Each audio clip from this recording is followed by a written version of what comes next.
What's up guys? Medyo po kami ngayon, taranta. Kasi si Papa po sinugod kagabi sa ospital. Nung nagla-live nga po ako, yun po yung mismo na nagla-live ako, tapos biglang si Papa daw, si Papa tinawag si Mama, tapos ayun, sinugod na sa ospital. Tas ngayong umaga, punta ako dun. Kasi daw,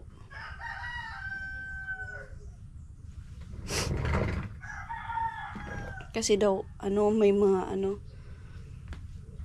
yung tutubuhan daw si Papa.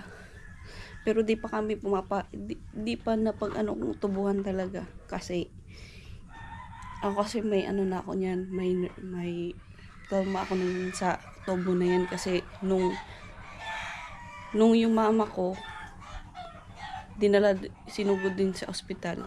Nung tinubuhan talaga, as in, wala na. Kaya ako, di ko rin natubuhan si Papa. Yun lang, ngayong umaga papunta ako doon.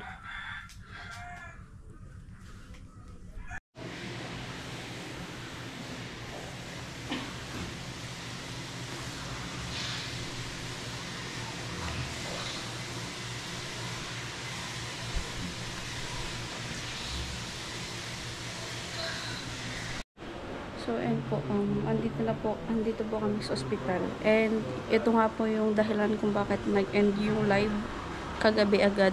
Kasi nga po nagka-emergency. Tapos, ito po ngayon, andito kami ngayon sa Maynabo hospital. Kasi po si Papa sinugod kagabi dito. So, ayan po.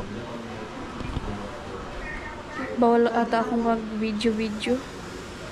So, ito, i-upload ko na to ngayon para sa update. So, yan lang po. Hindi pa si Papa, hindi siya makapagsalita. Then, yung katawan niya talaga is di niya na maggalaw.